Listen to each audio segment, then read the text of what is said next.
그 사이에 유가증권 시장이 저점 부근까지 재차 내려갑니다. 1% 정도까지 낙폭 확대되는 모습 보여주고 있습니다. 후반에도 변동성은 극심하고요.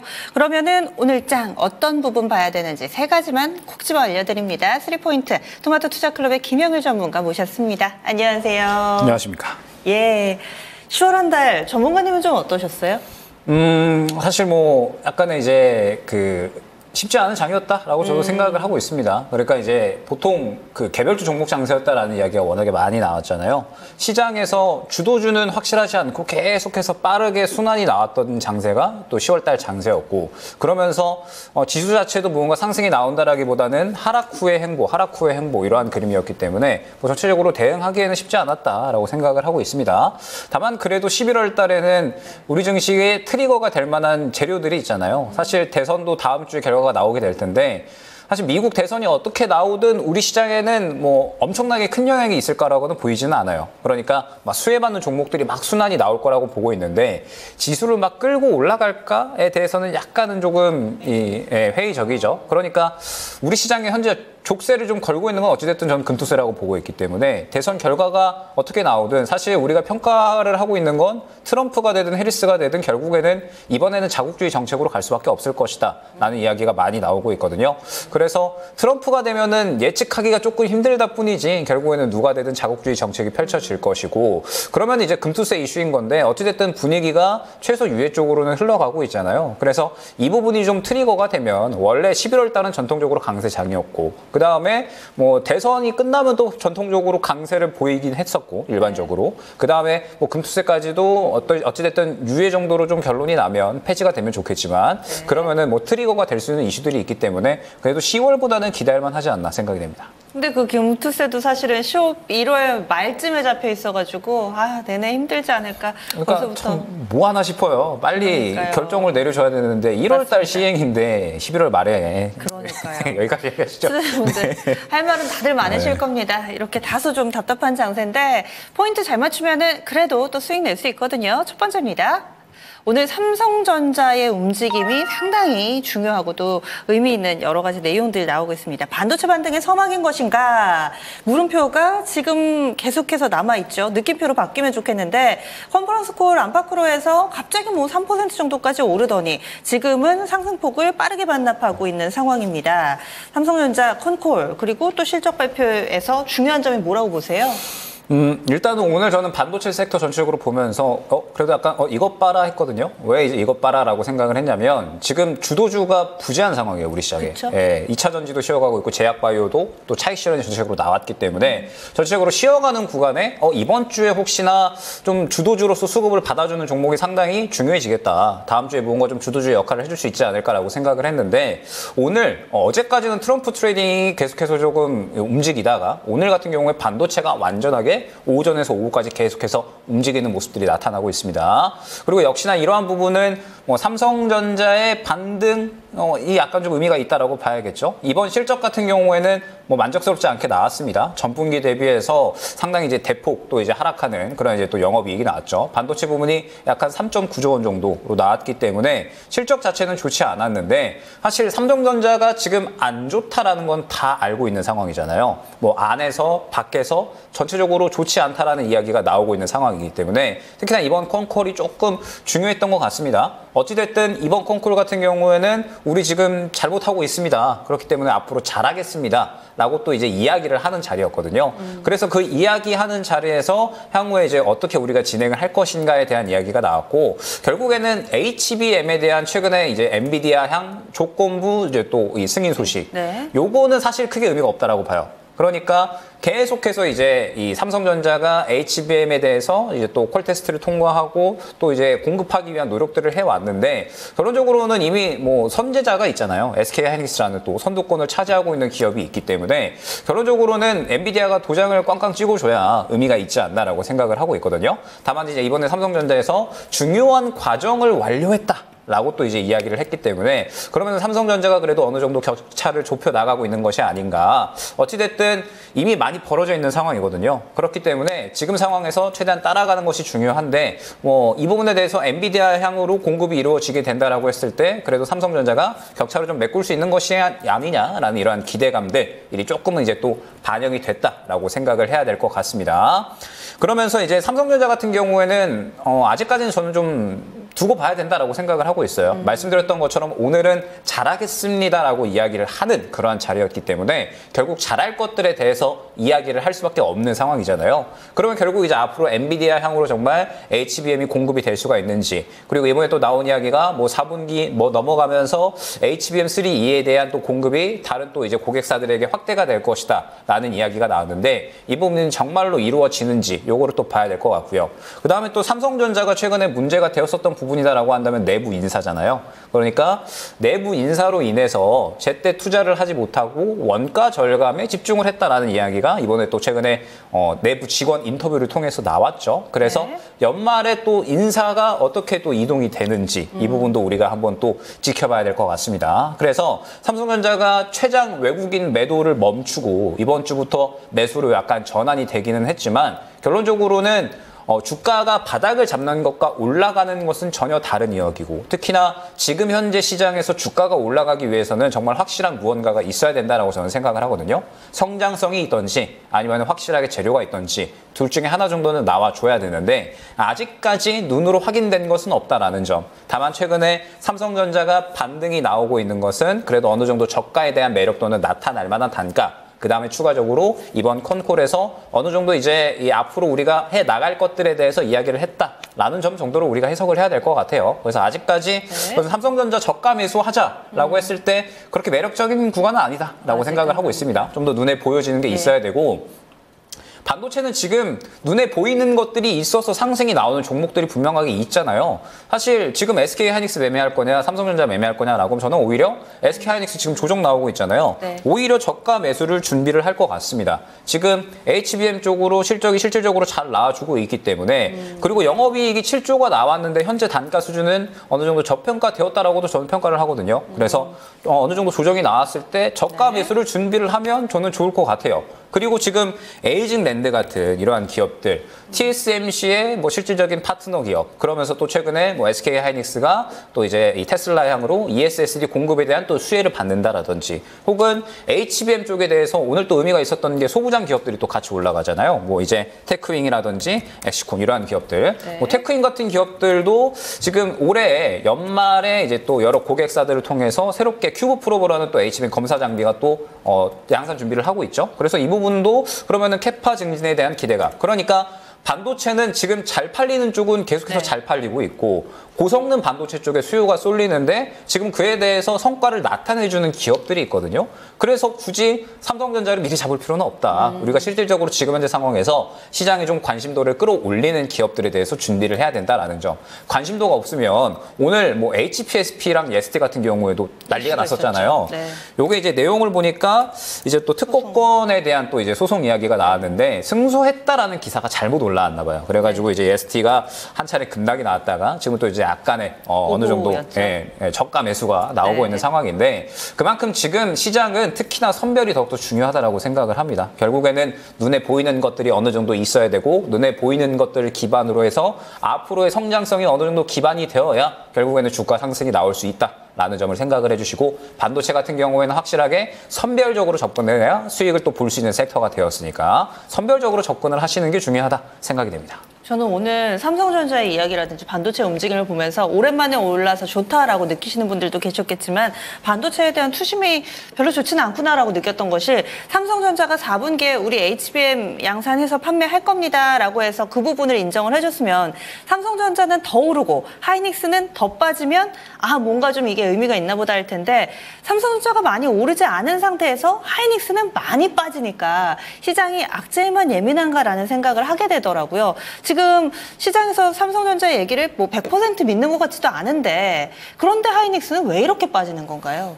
하이닉스는 그냥 제 개인적으로 봤을 때 뭐 어느 정도 반영을 하고 나서 제가 이제 가격 분기점을 항상 많이 강조드렸던 단가가 이제 20만 원이잖아요. 그러니까 저는 뭐 한 사이클이 돌았다라고 보는 거죠. 최근에 15만 원 정도 구간에서 바닥 잡고 20만 원 구간까지 반등이 사실 굉장히 좀 잘 나왔습니다. 반등이 잘 나왔고 지금 반등이 나온 구간에서 제가 강조드렸던 구간이 이제 요 구간이거든요. 20만 원 구간 그리고 이제 또 15만 원 구간. 결론적으로 SK 하이닉스가 추가적인 신고가를 달성을 하기 위해서는 이제 이 앞에 구간을 좀 소화를 해주는 모습이 분명하게 나타나줘야 된다라는 거죠. 그런데 사실 최근에 반등이 나왔었던 것은 결국에는 이 좋았던 호재들, 최근에 뭐 마이크론 실적 잘 나오면서 HBM에 대한 견조한 또 이제 이 수요를 확인을 했고 SK 하이닉스는 지금 계속해서 잘 나가고 있고 이러한 부분들이 또 결론적으로 주가에 어느 정도 반영이 된 단가가 20만 원까지였거든요. 네. 그러면 거기에서 이제 앞선 구간을 또 소화해주는 추가적인 상승이 나오기 위해서는 더 뭔가가 나타났어야 된다라는 건데 추가적인 이슈가 나오지 않았잖아요. 그렇기 때문에 결국에는 이제 가격 분기점 매물 구간에 맞고 떨어지는 조정이 나오고 있다. 그래서 제가 20만 원 구간에서는 사실 접근이 약간은 좀 보수적이다. 왜냐하면은 단가가 가격 분기점이기 때문에 조정 시에는 우리가 매수할 수 있는 종목이지만 20만 원 단가에서는 약간은 접근하기 꺼려진다라고 말씀을 드렸거든요. 사실 맞고 떨어지는 것도 시장의 힘이 많이 약하기 때문이다라고 저는 생각을 하고 있어요. 지금 상황에서 사실 영업이익이 7조 정도가 나왔고 내년까지도 계속해서 좋은 실적이 나올 것으로 예상이 되는 게 SK 하이닉스라서 충분히 또 이 이야기만 들어보면 소화를 해줄 수 있지 않을까 생각이 됐는데 결국에는 가격 분기점에서 또 뚫어주지 못하는 모습이 나타났거든요. 그래서 일단은 사이클이 한 차례 나왔기 때문에 차익 실현 매물이 잠시 나오는 것이고 뭐 SK 하이닉스 같은 경우에 현재 조정 그렇게 뭐 크게 문제될 것은 없다. 저는 오히려 저가 매수 기회를 주고 있다 정도로 해석을 해주시면 될 것 같아요. 네. 그리고 뭐 삼성전자 같은 경우에는 안 좋은 거 다 알고 있으니까 오늘 앞으로 좋아질 것이다 얘기를 해도 결국에는 또 뭐 눈에 보이는 게 나타나줘야죠. 그래서 반도체는 그렇게 해석을 해주시면 될 것 같습니다. 알겠습니다. 해야지 하는 겁니다. 워낙에 한다 뉴스에 따라서 시장이 여러 번 또 왔다 갔다 했기 때문에 조금 더 확인하고 가는 태도 그리고 또 이런 SK 하이닉스 같은 경우는 조정 시에는 또 긍정적으로 볼 수 있을 만한 포인트까지 이야기를 들어봤습니다. 다음 넘어가겠습니다. 오늘 장에서도 특히나 좀 고심이 깊은 쪽이 원전주입니다. 어제 장 마치고 나서 갑작스럽게 나온 소식으로 인해서 오늘 장 이렇게 개파락으로 출발하게 되면 대응을 못 하셨을 거예요, 아마. 체코 당국에서 우리나라의 이 체코 원전 수주와 관련해서 일시 보류를 하겠다 이런 내용이 나왔는데 일시 보류하면 앞으로 어떻게 되는 건지도 좀 궁금하고요. 이 사안도 역시나 한다 안 한다 앞서 우리 반도체와 마찬가지로 이런 사건 사례들이 최근 너무 많아서 투자하시는 분들이 피곤하실 것 같아요.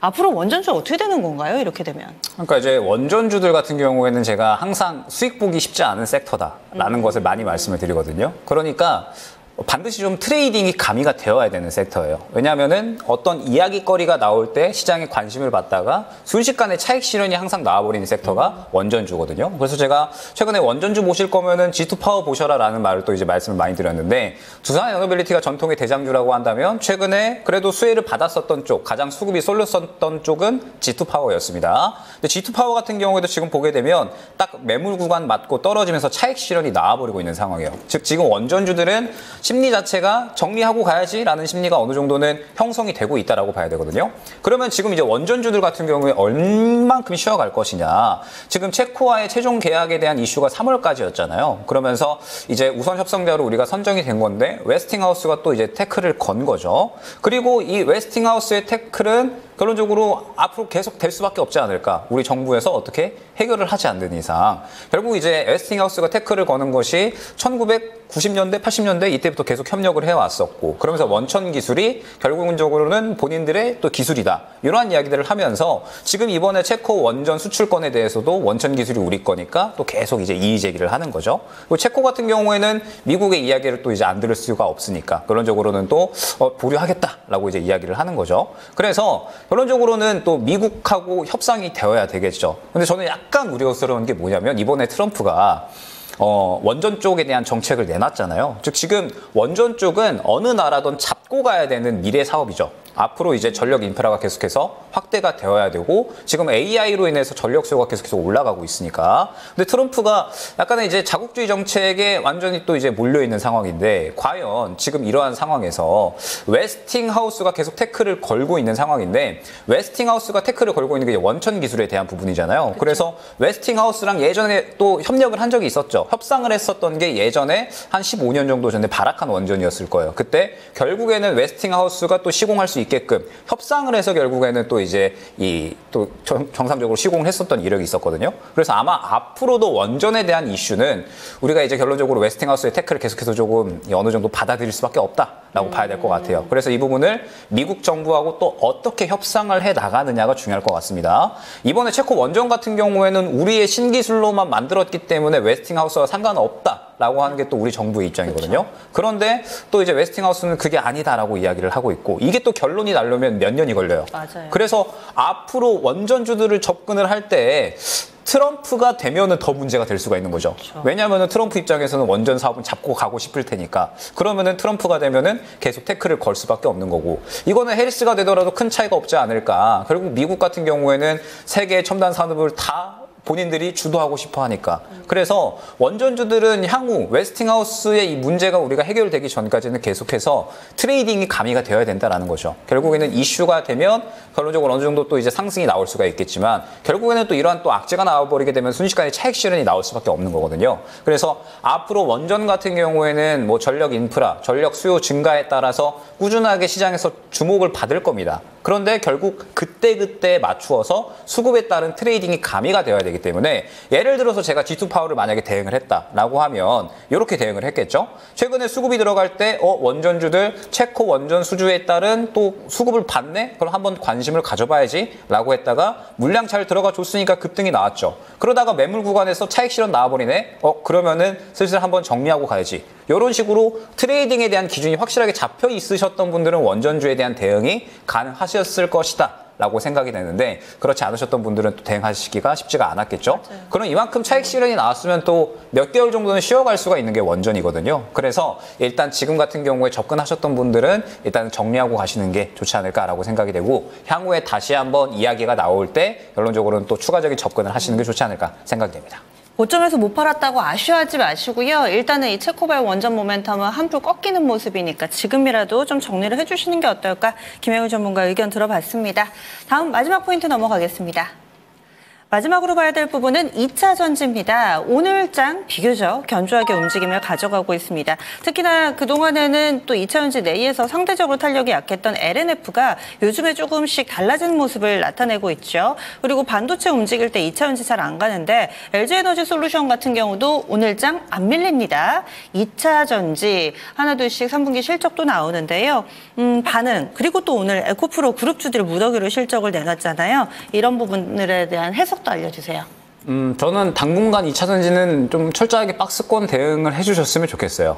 네, 그러니까 왜 박스권 대응을 하셔야 되느냐라고 말씀을 드리면, 결론적으로 저는 이제 항상 그 매매를 할 때에 있어서 뭐 이제 뭐 거시적인 이슈나 종목 내 뭐 이러한 이슈들도 전체적으로 확인을 하지만, 결론적으로는 이 매물 구간에 대한 접근, 매물 구간에 대한 이제 또 돌파가 나와주느냐를 굉장히 좀 중요하게 보거든요.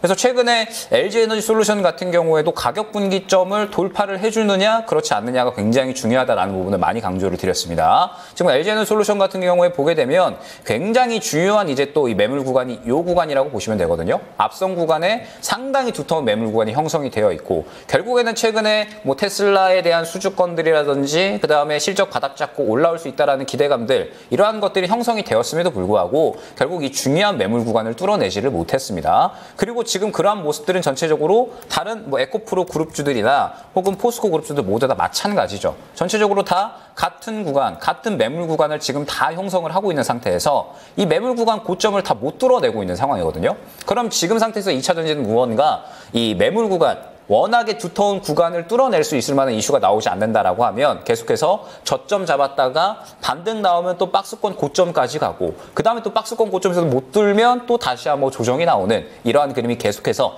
반복이 될 수가 있다라는 점을 생각을 해주셔야 될 것 같습니다. 지금 뭐 에코프로 그룹주들 그 다음에 포스코 그룹주들 모두 다 같은 그림이라고 보시면 될 것 같아요. 그 다음에 최근에 뭐 소부장 쪽 중에 뭐 TCC 스틸 이러한 기업들도 보게 되면 결국에는 다 지금 맞고 떨어지는 구간이 매물 구간이거든요. 그래서 지금 2차전지 같은 경우는 이렇게 대응을 해주시면 될 것 같습니다. 결국 다 최근에 이제 움직임 자체가 무언가 저가를 잡고서 반등이 나온 다음에 박스권 상단에서 매물이 나온다라고 하면 2차전지 같은 경우에는 저가에서 매수를 해서 박스권 상단에 대한 고점 트레이딩을 노린다라고 했을 때 또 수익을 어느 정도는 챙겨갈 수 있는 그러한 종목군들이 되겠죠. 그래서 지금 현재 상황에서는 박스권 매매가 상당히 좀 유효해 보인다라는 점을 생각을 해주시면 될 것 같고 다만 이번에 이제 에코프로비엠 실적이 적자가 또 이제 예상이 되고 있는 상황이잖아요. 지금 LNF 같은 경우에는 최근에 테슬라 향에 대한 또 이제 이 좋은 수혜가 기대가 된다라는 부분이 또 결론적으로는 주가의 상승의 원동력이 된 것 같습니다. 그런데 LNF 같은 경우에는 사실 마찬가지로 지금 이제 슬슬 매물 구간에 부딪힐 만한 구간이 됐어요. 그래서 지금 상태에서 2차전지 같은 경우에는 앞선 구간의 매물 구간이 전체적으로 매우 중요하기 때문에 이 구간을 전체적으로 뚫어주는 것이 굉장히 중요하다. 소화해주는 것이 굉장히 중요하다라는 점을 생각을 해주시면 좋을 것 같고 결론적으로 이 박스권 고점 구간을 못 뚫어준다. 매물 구간을 뚫어주지 못한다라고 했을 때는 또다시 한번 저점 구간을 또 다질 만한 확률이 높으니까 계속해서 이 박스권 매매를 진행을 해주시는 것이 좋다라는 점까지 생각을 한번 해주시면 좋지 않을까 이렇게 말씀을 드릴 수 있을 것 같습니다. 이 박스라는 거는 올해 밴드 보세요? 아니면 단기적으로 한두 달의 밴드 만들어진 거 요거 보세요? 그러니까 이제 거의 대부분의 종목들이 다 똑같은 상황이라고 보시면 될 것 같은데 네. 요거를 예를 들어서 에코프로 BM을 기준으로 한번 말씀을 드려볼게요. 자, 에코프로 BM을 예전에 한번 강력하게 차익 실현이 나왔었던 구간이 요 구간이었죠. 차익 실현이 강력하게 나오고 나서 1차적으로 박스권을 형성을 했었던 게 요 구간입니다. 약 20만 원 구간에서 30만 원 정도 구간까지 1차적으로 박스권을 형성을 했던 게 이 구간이었고 그러다가 최근으로 넘어와서 20만 원 구간을 이탈을 했죠. 이탈을 하면서 오랫동안 횡보를 했잖아요. 그러다 보니까 20만 원 구간에 또 새로운 바닥 이 매물 구간이 만들어진 겁니다. 그래서 이 구간을 지켜주는 것이 아마 굉장히 중요하다라는 말을 또 제가 예전에 했을 텐데 이 구간을 이탈을 하다 보니까 이 구간이 또 저항 구간으로 작용을 하면서 이탈 후에 바닥 잡고 다시 한번 뚫어주려는 시도를 해주는데 20만 원 구간이 매물대가 돼버리니까 또 못 뚫어주고 있는 거죠. 그래서 일단은 지금 상황에서는 20만 원 구간 에코프로 BM 기준 20만 원 구간이 굉장히 좀 중요한 박스권 상단 부분이다. 이 구간을 뚫어줘야 다시 한번 또 20만 원대까지는 복귀를 할 수가 있다. 라는 점을 생각을 해주시면 좋을 것 같고 특히나 지금 현재 시장은 말씀드렸던 것처럼 2차 전지도 선별적으로 접근을 해야 되거든요.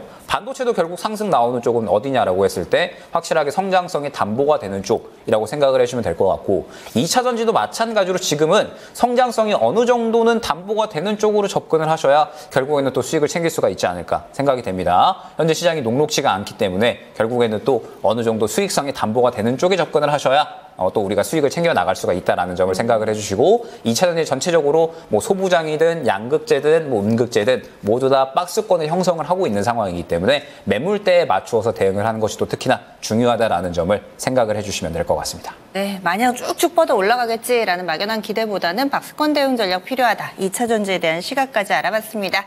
김영우 전문가 여기서 보내드릴게요. 오늘 말씀 고맙습니다. 감사합니다.